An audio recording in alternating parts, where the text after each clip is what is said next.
আসসালামু আলাইকুম। কেমন আছেন আপনারা সবাই? আমার বিশ্বাস আপনারা ভালো আছেন। আমিও আলহামদুলিল্লাহ সুস্থ। তো আজকে যে উদ্দেশ্যে আমার এখানে আসা, আমার এনভায়রনমেন্ট দেখে বুঝতেছেন আমি ক্লাস নিতে আসিনি। এটা হচ্ছে সবচেয়ে ১ম কথা হচ্ছে তাই। আজ আর ক্লাস নিতে আসিনি। আজ আপনাদেরকে ক্লাসের থেকেও বেশি গুরুত্বপূর্ণ কিছু জিনিস শিখাতে এসেছি বা দেখাতে এসেছি। বা আমি আমার অভিজ্ঞতা শেয়ার করতে এসেছি। আপনারা অলরেডি থাম্বনেইল দেখে তো বুঝে গেছেন আরকি যে আজকে বিষয়টা কি নিয়ে আলোচনা আমাদের। দেখুন, গত ১১ তারিখে অর্থাৎ জুনের ১১ তারিখে একটা নিউজ থেকে আমরা অর্থাৎ দ্য ডেইলি ক্যাম্পাসের নিউজ থেকে আমরা জানতে পারি যে ১৯তম নিবন্ধন পরীক্ষাটা ২ ধাপে হতে যাচ্ছে। এটা কিন্তু মানে 195% পসিবল যেটা ২ ধাপে হতে যাচ্ছে। ২ ধাপটা কি?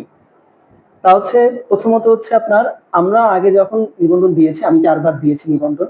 ৪ বার পাস করেছি আলহামদুলিল্লাহ। ৪র্থ বারে আমি ১৪তম নিবন্ধন যে পরীক্ষাটা দিয়েছিলাম, সেই নিবন্ধনে সারা বাগেরহাটে ৯ টা উপজেলার ভিতরে মাত্র একজন লেকচারার পোস্ট হিসাবে আমি পাস করি এবং আমারই চাকরিটা হয়েছিল এবং আমি ২ বছর সেখানে চাকরি করেছি বিসিএস এ আসার আগে। সংক্ষেপে একটু বলে নিলাম। এবার আসি আসল কথায়। দেখেন ২ ধাপ বলতে বোঝাচ্ছে আগে তো প্রিলি হতো, রিটেন এরপরে ভাইভা। এখন আর তা নয়, শুধু প্রিলি এবং তারপরে ভাইভা অর্থাৎ মাঝখানে রিটেনটা থাকবে না।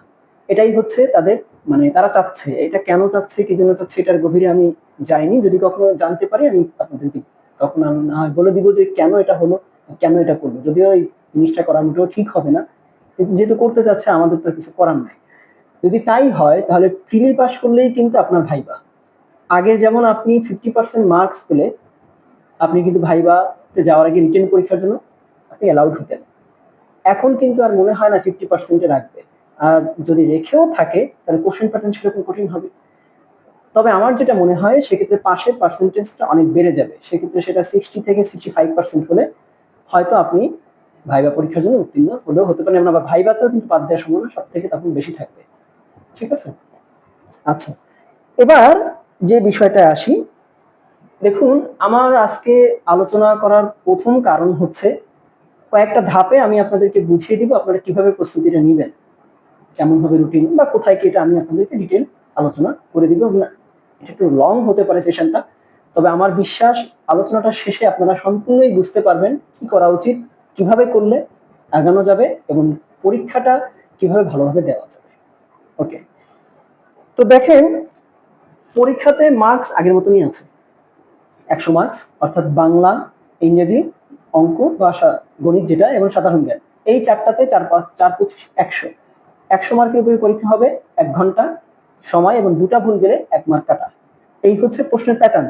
এখনো পর্যন্ত এটাই ঠিকঠাক। যদি নতুন করে কোনো সিলেবাস বা কোশ্চেন প্যাটার্ন দিয়ে থাকে সেটা আপনাদেরকে আমি জানিয়ে দিব এবং আমার সিলেবাস এবং কোশ্চেন প্যাটার্ন সম্পর্কে সিলেবাস সম্পর্কে সিলেবাস সম্পর্কে আমি আমার ভিডিওতে এর আগে একটা ভিডিও দিয়েছি সেখানে আপনারা দেখে নিতে পারেন সিলেবাসটা কেমন কি কোথায় কি আপনি নেটে সার্চ দিলেও পাবেন তবে সেখান থেকে দেখলে সহজে আপনারা পেয়ে যাবেন। এখন আসি আমি কি কি জিনিস আলোচনা করব আজকে। প্রথমত আমি আমার মতো করেই আলোচনাটা করব। আমি কিভাবে পড়েছিলাম সেটা। দেখেন কি কি আপনি পড়বেন খুব বেশি করে। প্রথম কথা হচ্ছে তাই আপনি কি কি খুব বেশি করে পড়বেন। ওকে, কি কি বাদ দিয়ে পড়বেন এটা কিন্তু খুব মজার বিষয়। আপনি কি কি পড়বেন, কি কি বেশি করে পড়বেন তার থেকে বেশি গুরুত্বপূর্ণ হচ্ছে কি কি বাদ দিয়ে পড়বেন। এটা যখন আপনি বুঝতে পারবেন সেটা বিসিএস হোক বা যে কোনো জব প্রিপারেশনে যখন আপনি বুঝতে পারবেন যে সিলেবাসের থেকে কোনগুলো আপাতত না পড়লে চলবে, কোনগুলো এই পরীক্ষাটার জন্য গুরুত্বপূর্ণ নয়, এটা যদি আপনি বুঝতে পারেন বা এই সিচুয়েশনের জন্য গুরুত্বপূর্ণ নয় তাহলে কিন্তু আপনার পড়ার বিষয়টাও কমে আসলো, আপনার মাথাটাও খুব ভালো কাজ করলো, আপনি খুব ভালো প্রস্তুতি নিতে পারবেন। Okay, strategy is the most important thing to do well in examination. Okay, এবার আসেন তারপরে আমি আলোচনা করব কোন কোন বই পড়বেন। ওকে, এরপরে আলোচনা করব বইগুলা আপনি কিভাবে পড়বেন। আর সবার শেষে আমি আপনাদেরকে একটা রুটিন দিয়ে দিব। আমার বিশ্বাস আমি এভাবে করেছিলাম রুটিন অনুসারে। আপনারা যদি এইভাবে রুটিন অনুসারে পড়তে পারেন আপনাদের প্রস্তুতিটা একেবারে সিস্টেমেটিক্যালি এবং স্ট্র্যাটেজিক্যালি হবে। ওকে, তো এবার আসেন আমাদের প্রথম যে বিষয়টা তা হচ্ছে কি কি পড়বেন বেশি করে। দেখুন আহ স্কুল পর্যায়ে এবং কলেজ পর্যায়ে দুটা পর্যায়ে পড়ার সিলেবাসও আলাদা, এনটিআরসি এর যে সিলেবাসটা দিয়েছে তার বাইরে কিচ্ছু পড়ার দরকার নেই, একটা অক্ষরও পড়ার দরকার নেই। এবং যেহেতু সিলেবাস আলাদা, তাই আমাকে আলাদা আলাদা করে বুঝাতে হচ্ছে। যারা আপনারা স্কুল পর্যায়ে 1 এবং স্কুল পর্যায়ে 2 এর পরীক্ষা দিবেন, অর্থাৎ যারা স্কুলের জন্য পরীক্ষাটা দিবেন, তারা কলেজ পর্যায়ে তো অবশ্যই দিতে পারবেন, সেটা আলাদা কথা। বাট যারা স্কুলকে বেশি ফোকাস করতে চাচ্ছেন তাদের জন্য সিলেবাসটা তো অন্যরকম।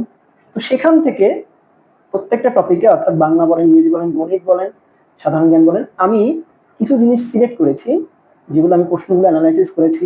অর্থাৎ গত 11তম নিবন্ধন থেকে 17তম নিবন্ধন বা 18তম নিবন্ধন পর্যন্ত যতগুলো পরীক্ষা হয়েছে তার অ্যানালাইসিসের মাধ্যমে আমি আপনাদেরকে এখন দেখাতে যাচ্ছি কোন কোন জিনিসগুলো আপনি বেশি করে পড়লে পরীক্ষাতে আপনার 65% মার্কস বা 70% মার্কস এর কোনো বিষয় না। আমি বলছি না যে আপনি বাকিগুলো পড়বেন না, তবে এগুলো আগে কভার করবেন। তো বাংলাতে খুব খেয়াল করেন, ভালো করে নোট করে নেবেন। বাংলাতে আপনাকে সবার আগে পড়তে হবে ভাষারীতি ও বিরাম চিহ্নের ব্যবহার, নম্বর 1। 2 হচ্ছে ভুল শুদ্ধকরণ বা শুদ্ধকরণ, ঠিক আছে। নাম্বার 3 হচ্ছে সন্ধি কারক সমাস, এই তিনটাকে একটা পয়েন্টের মধ্যে রেখেছি, এর বাইরে না। সন্ধি কারক সমাস। এবং 4 নাম্বারটা হচ্ছে বাগধারা। ওকে, এক কথা প্রকাশ আছে, বাট তার থেকে বেশি গুরুত্বপূর্ণ হচ্ছে বাগধারা। আপনারা বাগধারাটাই বেশি করে পড়বেন। এবার আসেন আমার সাবজেক্ট মানে ইংরেজিতে। Translation from Bengali to English, এটা 100% ইম্পর্টেন্ট, একাই 300। তারপরে আসবেন হচ্ছে change of parts of speech, অর্থাৎ একটা পার্টস অফ স্পিচকে আপনি কখনো নাউন, কখনো অ্যাডজেক্টিভ, কখনো অ্যাডভার্ব বা কখনো ভার্ব আকারে কিভাবে ব্যবহার করা হয় সেটা আমার এই নিয়ে অলরেডি ক্লাস আমি করিয়েছি, আপনারা দেখে নিতে পারেন। ট্রান্সলেশনের উপরে কিভাবে আপনি লিখবেন তা নিয়ে অলরেডি আমি ক্লাস করিয়েছি, অর্থাৎ ফ্রি হ্যান্ড রাইটিং এর উপরে আমি ক্লাস নিয়েছি, সেটা আপনারা দেখতে পারেন। এবার আসেন 3 নাম্বার যেটা, সেটা হচ্ছে ট্রান্সফরমেশন অফ সেন্টেন্সেস। অর্থাৎ এখন কথা আছে স্কুল পর্যায়ে কি সিম্পল কমপ্লেক্স কম্পাউন্ড আসবে কিনা। দেখুন, স্কুল পর্যায়ে পরীক্ষাগুলোতে সিম্পল কমপ্লেক্স কম্পাউন্ড সাধারণত আসে না, তবে ডিগ্রি এবং যেগুলো আছে, অর্থাৎ আপনার affirmative negative, assertive two interrogative, assertive two exclamatory, আবার দেখা যাচ্ছে অ্যাসার্টিভ বা এক্সক্লামেটরি থেকে অ্যাসার্টিভ, এই যে বিষয়গুলো, এবং পাশাপাশি ভয়েস চেঞ্জ যেগুলো আছে, এটা যদিও ট্রান্সফরমেশন অফ সেন্টেন্সেসের মধ্যেই পড়ছে, তো এইগুলা বেশি করে আসবে।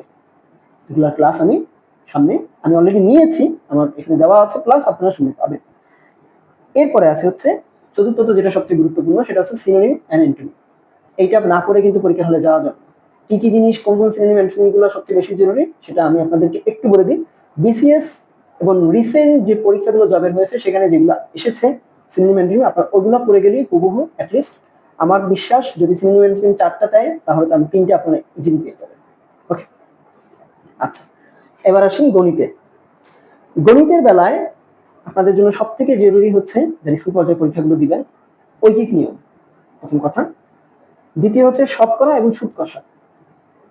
তৃতীয় হচ্ছে উৎপাদক, সূচক ও বীজগাণিতিক সূত্রের নিয়ম ও প্রয়োগ, লগারিদম না, উৎপাদক, সূচক ও বীজগাণিতিক সূত্রের নিয়ম ও প্রয়োগ। চতুর্থত হচ্ছে ত্রিভুজ, চতুর্ভুজ ও বৃত্ত, এই যে 3টা বললাম, এদের সম্পর্কিত যত নিয়ম ও প্রয়োগ আছে সেগুলো, এর বাইরে না।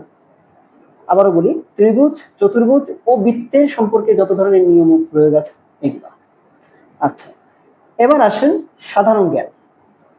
এই জায়গাটায় অনেক স্কোপ, এই জায়গাটা কিন্তু স্কোপ কিন্তু অনেক বিশাল। এখানে কিন্তু জিনিসটাকে একসাথে আনা অনেক টাফ একটা বিষয়, চেষ্টা করেছি মাত্র। এখানে আপনাদের জন্য সব থেকে গুরুত্বপূর্ণ যেটা, সেটা হচ্ছে ভাষা আন্দোলন ও মুক্তিযুদ্ধ। ভাষা আন্দোলন ও মুক্তিযুদ্ধ এর মাঝখানে যদি কোনো ইতিহাস থেকে থাকে এবং সেটা যদি আওয়ামী লীগ কেন্দ্রিক বা বঙ্গবন্ধু রিলেটেড যদি কোনো কিছু না হয় তাহলে সেগুলা।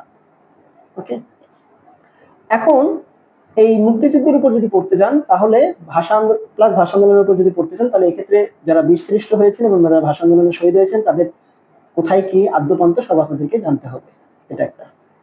দ্বিতীয়ত হচ্ছে অর্থনীতি, বিশেষ করে কৃষি ও শিল্প বিষয় বর্তমান এবং অতীতে কি কি হয়েছে সেগুলো আপনাদেরকে জানতে হবে। তৃতীয়ত হচ্ছে সরকারি ও বেসরকারি লক্ষ্য ও নীতি ও পরিকল্পনা।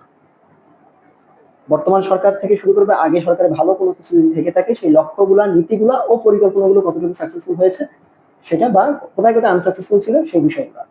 আচ্ছা, চতুর্থত হচ্ছে আন্তর্জাতিক সম্পর্ক, মানব উন্নয়ন ও আন্তর্জাতিক রাজনীতি। বুঝতে পেরেছেন? আন্তর্জাতিক সম্পর্ক, মানব উন্নয়ন ও আন্তর্জাতিক রাজনীতি।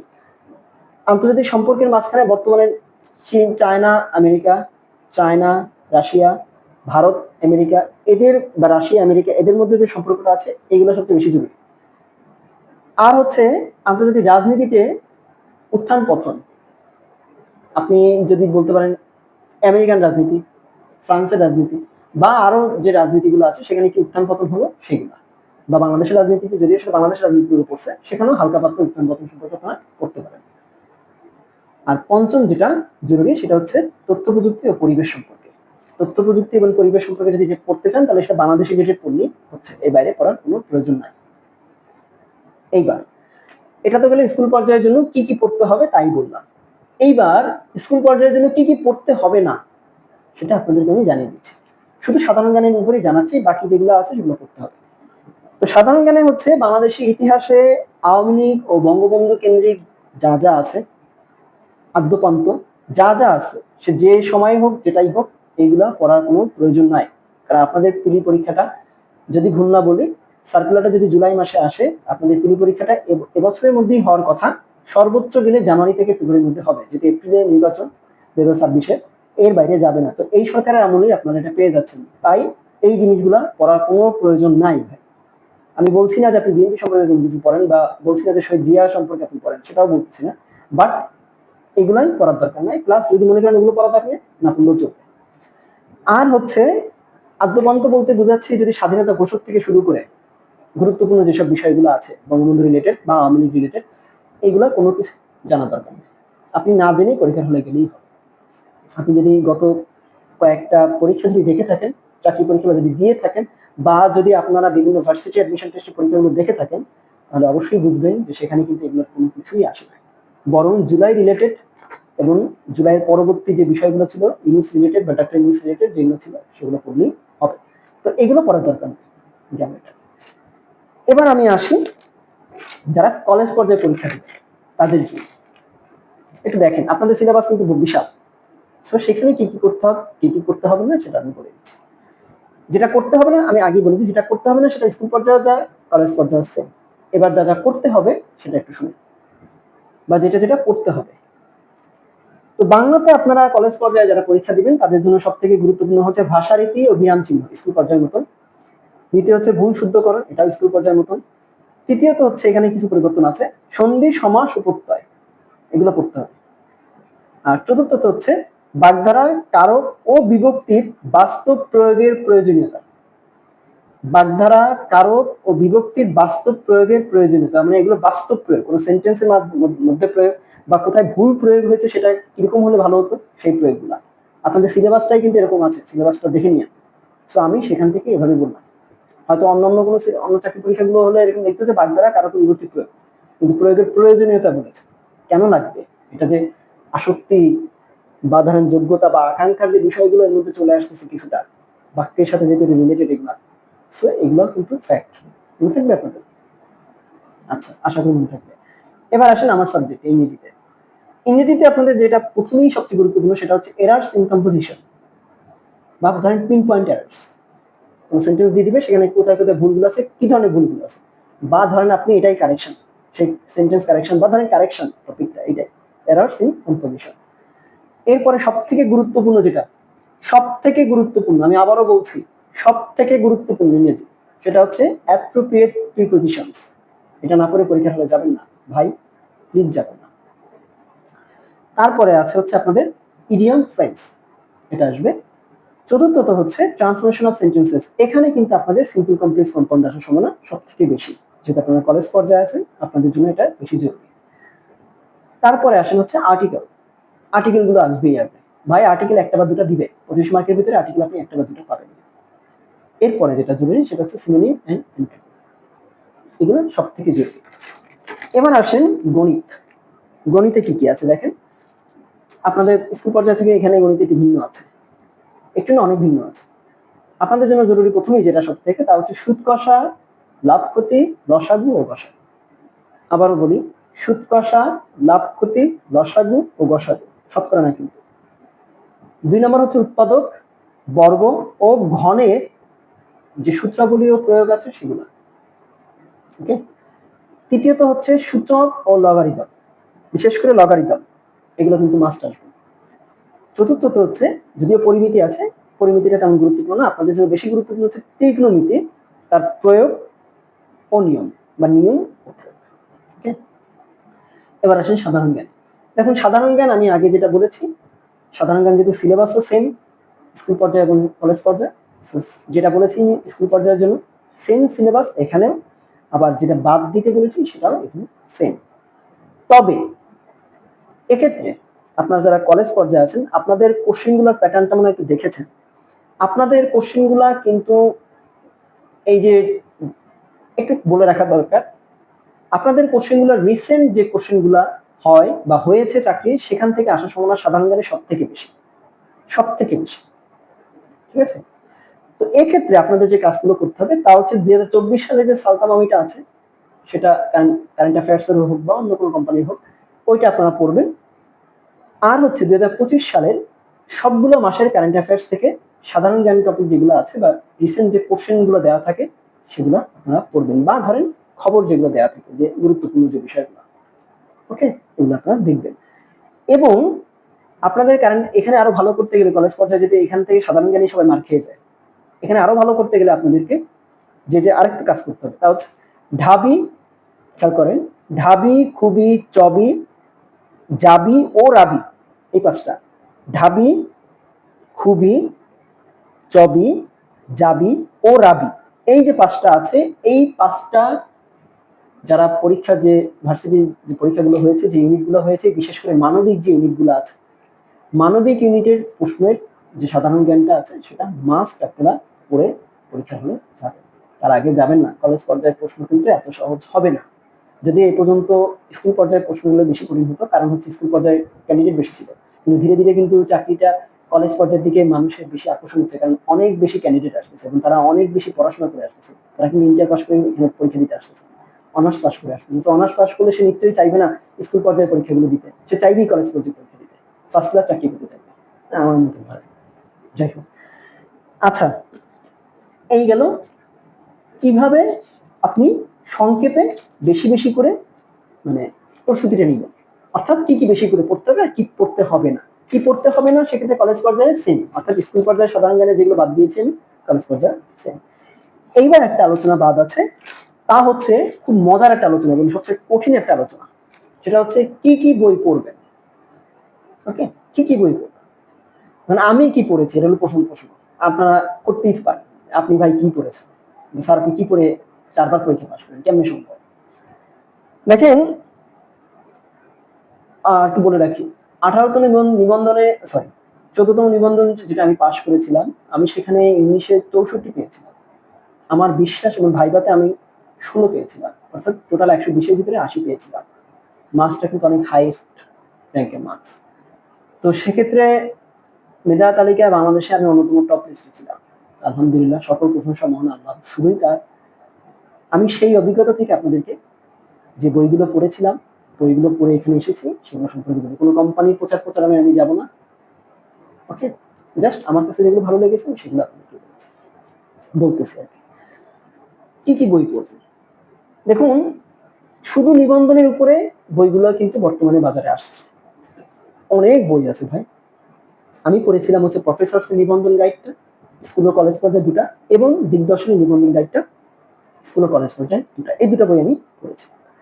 এইবার এতে গেল আপনি মেইন, এখন যেহেতু আপনার আগে তুমি 50 মার্কস পেলে পাস করতে হতো, বা অনেক সময় দেখা যায় 40 পেলেই না, তাদেরকে নিয়ে নিত পিলির জন্য, কিন্তু এখন যেহেতু শুধু পিলি করলে ভাইবা, সেক্ষেত্রে আপনার জ্ঞানের মাত্রা যেমন বাড়াতে হবে, আপনার বই পড়ার মাত্রা বাড়াতে হবে, তা নাহলে আপনি জীবনে পাস করতে পারবেন।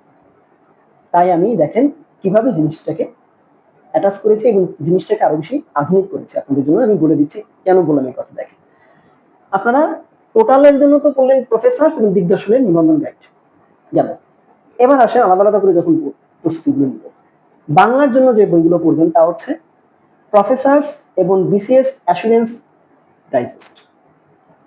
খেয়াল করেন, প্রফেসরসের যে এই যে নিবন্ধন যে গাইডটা, ওইটা পুরো বড় যে গাইডটা ওখানে যে বাংলা দেওয়া আছে সেগুলো, প্লাস অ্যাসুরেন্স, বিসিএস অ্যাসুরেন্স যে গাইডটা আছে তার যে বাংলা অংশটা আছে সেখান থেকে আপনারা যে টপিকগুলো পরীক্ষায় সিলেবাসে দেওয়া আছে ওইগুলো পড়বেন। যদি আপনি আলাদা করে বইটা না কিনতে পারেন তাহলে যদি একটা বই কেনেন, যে কোনো একটা কোম্পানির বই, অর্থাৎ সেটা প্রফেসরস এর হোক, ডাইজেস্ট অ্যাসুরেন্স এর হোক, বা প্রিসেপ্টার্স সরি প্রিসেপ্টরস, এই যে ডাইজেস্টটা আছে এইটা হলেও হবে, যেটাই আপনি পড়েন কঠিনটা না। তো এই ডাইজেস্টটা যে কোনো একটা, বা ইনসেপশন আছে, আপনি এগুলা এক জায়গায় করলেই হবে। তো আমি হলে যেটা করতাম হচ্ছে প্রফেসরস এর বইটা পড়তাম বাংলার জন্য নিবন্ধনের, প্লাস বিসিএস অ্যাসুরেন্সের যে ডাইজেস্ট আছে সেটা পড়তাম। ইংলিশের জন্য যেটা করতাম প্রফেসরস এরটা পড়তাম, আর হচ্ছে ওই বিশেষ অ্যাসুরেন্সেরটা পড়তাম। এই দুটা বাংলা ইংলিশের জন্য সমান। অঙ্কের জন্য যেটা হতো তা হচ্ছে দিগদর্শন, প্রফেসরস না, দিগদর্শন এবং বিসিএস ইনসেপশন। ওকে। আর সাধারণ জ্ঞানের জন্য হচ্ছে professors plus current affairs plus BCS preceptors. বুঝতে পেরেছেন? যদি এটা বাদ দিয়ে দেন কোনো সমস্যা নাই। Professors plus current affairs plus আপনার কাছে যদি কোনো ডাইজেস্ট থেকে থাকে আধুনিক বা লেটেস্ট কোনো বই থেকে থাকে, বা জুবাইরস জিকে বা মিহিরস জিকে যেগুলো আছে এগুলো একটু দেখলে হবে। ঠিক আছে? বইগুলো খুব ভালো, খুবই ভালো বই, তবে লেটেস্ট ভার্সনটা দেখবেন মাস্ট। এবার আসি, এ তো গেল বইগুলো কি, কোন কোন বই কোন কোন সাবজেক্টের জন্য পড়বেন। এখন আসি আপনার রুটিনটা কেমন হবে। অর্থাৎ আপনি শুধু বই কিনলেন, আপনি সিলেবাস জানলেন, শর্ট করে কিভাবে পড়তে হবে, কি পড়তে হবে সেটাও জানলেন, কি পড়তে হবে না সেটাও জানেন, কিন্তু সিস্টেমেটিক্যালি পড়লেন না, তার হবে না। তো শেষ যে আলোচনাটা আমাদের আজকে এই সেশনে, তা হচ্ছে আপনি প্রস্তুতি কিভাবে নেবেন, কিভাবে শূন্য থেকে শুরু করবেন, আর কিভাবে রুটিন অনুসারে করবেন। তো খেয়াল করেন, আপনি প্রথমে যখন বই কিনছেন প্রফেসরস এবং দিগদর্শনের যে বইগুলো যখন আপনি কিনলেন, যারা শূন্য থেকে শুরু করতেছেন, অর্থাৎ যারা নতুন, এবং 19তম নিবন্ধন থেকে শুরু যাদের প্রস্তুতি, আমি তাদের জন্য মূলত এই অংশটা শেষে রেখেছি। এই জন্যই রেখেছি শেষে, তাদের জন্য শুরু, বাকিটা সবার জন্য। তো তারা যারা শূন্য থেকে জিরো টু হাইস্ট এভাবে যারা যেতে চান, তাদের জন্য প্রফেসরস এবং দিগদর্শনের বইগুলো হতে স্কুল ও কলেজ পর্যায়ের, অর্থাৎ 11তম নিবন্ধন থেকে 18তম নিবন্ধন পর্যন্ত যত প্রশ্ন আসছে তার সমাধানগুলো আপনারা শেষ করবেন। আগে বোঝেন, সমাধানগুলো শেষ করবেন, সেগুলো আপনারা পুরো ঠোঁটস্থ করে ফেলবেন। যদি কিছু নাও বোঝেন তাও ঠোঁটস্থ, বুঝতে পেরেছেন? না বুঝলেও ঠোঁটস্থ করবেন। আবারও বলতেছি, না বুঝলেও ঠোঁটস্থ করবেন। এরপরে যখন ঠোঁটস্থ হয়ে যাবে না, তারপরে আপনি যাবেন হচ্ছে যেখানে যেখানে বোঝেন নাই, ঠোঁটস্থ করেছেন কিন্তু বুঝতে পারেন নাই, ওই জায়গাগুলো তখন আপনি ব্যাখ্যাগুলো করে সমাধান চেষ্টা করবেন। সময় কিন্তু হাতে অল্প। যখন আপনি সমাধান করবেন তখন আপনি বিভিন্ন কিছু হেল্প নিতে পারেন, নেটের হেল্প নিতে পারেন, আমি আছি আমার হেল্প নিতে পারেন, আপনার যদি কোনো গাইড থেকে থাকে বা অ্যাডভাইজার থেকে থাকে বা কনসালটেন্ট থেকে থাকে তার হেল্প নিতে পারেন। আপনি যেখান থেকে নেন বা বইয়ের হেল্প নিতে পারেন, আপনি তখন সেই কাজটা করেন। সেটাই হচ্ছে আপনার আসল পড়াশোনা। ওইটা তখন আপনি ডিটেলসে করবেন। বুঝতে পেরেছেন? ওইটা তখন করবেন এই সেম কাজটা। অর্থাৎ আপনার যখন নিবন্ধনের প্রশ্ন পড়া হয়ে গেল, আপনি প্রশ্ন প্যাটার্ন সম্পর্কে বুঝে গেলেন, এইবার আপনার দ্বিতীয় যে কাজটা করতে হবে বাকি বইগুলোতে যাওয়ার আগে, তা হচ্ছে বিসিএস 35 থেকে শুরু করে যে 47 বিসিএস যদি এর মধ্যে হয়ে যায় আপনাদের পরীক্ষার আগে, বা ধরেন 46 পর্যন্ত, এই যে প্রশ্নগুলো আছে এই প্রশ্নগুলো ওই সেম সিস্টেমে আগে ঠোঁটস্থ করবেন। না বুঝলে, বুঝলে তো ভালো, আলহামদুলিল্লাহ। না বুঝলে ঠোঁটস্থ করবেন। এরপরে ব্যাখ্যা সহ সব জিনিসগুলো পড়বেন, এবং ব্যাখ্যা বিশেষ করে বিসিএস প্রশ্নের ব্যাখ্যা বেশি করে করবেন, কারণ আপনাদের পরীক্ষায় কোশ্চেনগুলো এখন যেহেতু পরীক্ষার প্রশ্নটা আইবিএ প্যাটার্ন বেশি হচ্ছে, তারা কিন্তু যে প্রশ্নগুলো বিগত সালে আসছে তারা ওখান থেকেই প্রশ্ন দিচ্ছে, কিন্তু তার ব্যাখ্যা থেকে ডিটেলসে দিচ্ছে। বুঝতে পেরেছেন? ডিটেলসে দিচ্ছে। ধরেন আপনার প্রশ্ন আসলো ডক্টর ইউনূস বর্তমানে যিনি আছেন উনি কত তারিখে তিনি ধরেন আপনার বাংলাদেশের প্রধান উপদেষ্টা হলেন, এটা আসলো ধরেন আপনার প্রশ্নে, আগে একটা পরীক্ষা আসছে এটা আসছে। এখন আপনার বেলায় ব্যাখ্যাতে এরকম আসতে পারে ডক্টর ইউনূস সম্পর্কে বাকি যা যা আছে ওখান থেকে আপনি ব্যাখ্যা পড়লেন না, এমন আসতে পারে কয়টার সময় তিনি শপথ গ্রহণ করছেন, কে তাকে শপথ গ্রহণ করেছে, আসতে পারে না? আমি ব্যাপারটা মনে বোঝাতে পেরেছি ব্যাখ্যাটা কেন গুরুত্বপূর্ণ। তো ব্যাখ্যাগুলো তখন ব্যাখ্যা থেকে বিশেষ করে করবেন, অর্থাৎ যে বইটাতে আপনার বেশি বেশি ব্যাখ্যা দেওয়া বা ওই টপিকের উপরে যেটা যদি না বুঝে থাকেন, নেট থেকে হোক বা যেখান থেকে হোক আরো ব্যাখ্যা খুঁজে আপনি মাস্ট জানতে পারবেন ডিটেলস, এবং ওইখান থেকে প্রশ্নগুলো আসবে। বুঝতে পেরেছেন? আর যদি আপনার বিসিএস দেওয়ার একবারও দিয়ে থাকেন তাহলে তো নিশ্চয়ই বুঝে গেছেন যে কিভাবে করতে হবে, যারা নতুন আছেন নিবন্ধন অন্তত দেননি। আচ্ছা, এবার আসেন কিভাবে সারা সপ্তাহটা জুড়ে আপনি রুটিন করে বইগুলা পড়বেন। আমি যেভাবে পড়েছি, ওকে, শেষ অংশ, আমাদের আলোচনার শেষ অংশ, সেটা হচ্ছে আমি শনিবার এবং রবিবারে পড়েছি বাংলা ও ইংরেজি, ওকে। সোম এবং মঙ্গলবারে পড়েছি গণিত ও সাধারণ জ্ঞান। আমি বুধবারে পড়েছি বাংলা ও ইংরেজি। আমি বৃহস্পতিবারে পড়েছি গণিত ও সাধারণ জ্ঞান। ওকে, আমার 6 দিন ক্লিয়ার। এইবার আমি আসি শুক্রবারে তাহলে কি করেছি? কোনো রেস্ট নাই কিন্তু। শুক্রবারে আমি শুধুমাত্র মডেল টেস্টে পরীক্ষা দিয়েছি। অর্থাৎ আমার কাছে যদি কোনো বই থেকে থাকে বা আমি যদি নেট থেকে কোনো প্রশ্ন প্যাটার্ন পেয়ে থাকি নিবন্ধনের উপরে বা বিসিএস এর উপরে, তাহলে যে বিষয়গুলো আছে বাংলা, ইংরেজি, সাধারণ জ্ঞান আর অঙ্ক, এর উপরে যে কোশ্চেন গুলো আছে তার উপরে আপনি নিজেকে নিজে ঘড়ি ধরে টাইম নিয়ে এক জায়গায় বসে সবকিছু ভুলে যে কানে তালা আটকে দিয়ে সবকিছু করে আপনি প্রশ্ন 1 ঘন্টা পরীক্ষা দিবেনই দিবেন। কমপক্ষে 2টা মডেল টেস্ট, সকালে একটা দিবেন সময় বের করে, রাতে একটা দিবেন। কেমনে দেখি চান্স নিতে, এবং আপনি নিজে মিলাবেন এবং প্রথম যে মডেল টেস্ট আপনি দিবেন না ওইখান থেকে শুরু করবেন, যেটা পারবেন না সেটা দেখাবেন না, ওখান থেকেই শুরু করবেন। যে যে জায়গায় আপনার সমস্যা আজকে স্কিপ করে চলে যাবেন, তাহলে আপনার এই অভ্যাসটা গড়ে উঠবে। অর্থাৎ দুইটা বই গেলে যদি একটা মার্ক কাটা, আপনি বুঝতেছেন একটা মার্ক কাটা গেলে আপনি কোথায় চলে যাবেন, আরো তো এক পিডি দিয়ে আপনার ভাইবা নিশ্চয়ই বুঝতে পেরেছেন, এটা মাথায় রাখবেন। এবং এই মডেল টেস্টের কোনো বিকল্প নাই। আর হচ্ছে ওএমআর শিট যেগুলো আছে সেগুলো সংগ্রহ করুন, নিজে নিজে একটা রোল তৈরি করুন, রোল তৈরি করে ওএমআর শিট সংগ্রহ করুন, সেটা নেটে পাওয়া যায়, আপনি বিভিন্ন ফটোকপির দোকানে এগুলো পাবেন, বা আপনি সংগ্রহ করুন বা বানিয়ে নিন, নেটে তো আছে কপি দেওয়া, বানিয়ে নিন, নেট প্রিন্ট করে বানিয়ে নিন। ওই ওএমআর শিটে পরীক্ষা দিবেন, এরকম দাগাবেন না। পরীক্ষা দিয়ে সময় দিয়ে কিভাবে এবং রোল তৈরি করে রেজিস্ট্রেশন নাম্বার তৈরি করে আপনি পরীক্ষাটা দিবেন, বুঝতে পেরেছেন? আমাকে সেট নাম্বারও পূরণ করবেন, পুরা পরীক্ষা মডেলে করে বাড়ি বসে পড়লেই আপনার নিবন্ধন পরীক্ষা পাশ হয়ে যাবে। আমি বলে দিচ্ছি, আমি কোনোদিন কোনো কোচিং করিনি, না বিসিএস এর বেলায়, না নিবন্ধনের বেলায়, না কোনো ব্যাংকে আমি এতগুলো ভাইবা দিয়েছি, না কোনো কিছু বেলায়, কখনো কিচ্ছু বেলায় বাড়ি বসে আমি একা একাই ট্রাই করছি। যেগুলো পারিনি সেগুলো হেল্প নিয়েছি, টিচারদের হোক বা আমার বন্ধু বান্ধবের হোক বা নেট থেকে হোক, সেখান থেকে আমি হেল্প নিয়েছি, কিন্তু আমি চেষ্টা করছি। আপনার যে কোচিং করতে হবে এমন কোনো কথা নেই। তো যা হোক, অনেক আলোচনা করলাম। সব আলোচনার একটাই আলোচনা, দেখেন আপনি আপনি নিজেকে নিজে চিনতে চেষ্টা করুন আল্লাহর নামে। আমার বিশ্বাস আপনার মধ্যে সেই ধরনের কোয়ালিটি অবশ্যই আছে যেটা আপনি এখন খুঁজে বের করতে পারেননি। যদি খুঁজে বের করতে পারেন, হাতে কিন্তু সময় নেই, অল্প কিছু সময়, 6 মাস, এই 6 মাসের মধ্যে খোঁজার চেষ্টা করুন, আশা করি বের করতে পারবেন। এবং যদি খুঁজে বের করতে পারেন, আপনার চাকরি যদি কেউ ঠেকাতে পারেন এক আল্লাহ ছাড়া, আমি আর কোনদিন ভিডিওতে আসবো না, আপনাদের সাথে কোনো লেকচার দিতে আসবো না, কথা দিয়ে। ভালো থাকবেন সবাই, কেমন লাগলো আমাকে জানাবেন। যদি মনে হয় সাবস্ক্রাইব করতেই পারেন আপনাদের বিষয়। আমি আবারও বলতেছি, আমি কোনোদিন আপনাদেরকে জোরাজুরি করিনি, কোনোদিনও বলিও নি সাবস্ক্রাইব করেন, সম্পূর্ণ এটা আপনাদের বিষয়। তবে যদি আমার সাথে থাকতে পারেন, আমার মনে হয় আপনারা অনেক কিছু জানতে পারবেন। আমার ক্লাসগুলো করেন, ভিডিওগুলোতে অনেকগুলো টপিকের উপর অলরেডি আমি ক্লাস নিয়েছি, আরো নিব আমি সামনে, আপনাদের জন্য তো স্পেশাল নিবই। সো আমার মনে হয় আপনাদের উপকার ছাড়া অপকার হবে না। ভালো থাকবেন সবাই, দেখা হবে ইনশাল্লাহ যদি বেঁচে থাকি। ঈদ কেমন গেল সেটা জানাবেন। আর তো ঈদ নাই, ঈদ আরেকদিন হবে, যেদিন আপনারা পাশ করে চাকরিটা পাবেন ইনশাল্লাহ।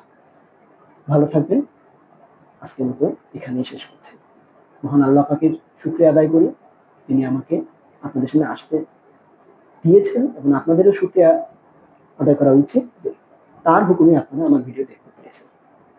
আলহামদুলিল্লাহ, আলহামদুলিল্লাহ, আলহামদুলিল্লাহ। রাখি তাহলে, আল্লাহ হাফেজ, আসসালামু আলাইকুম ওয়া রাহমাতুল্লাহি ওয়া বারাকাতুহু।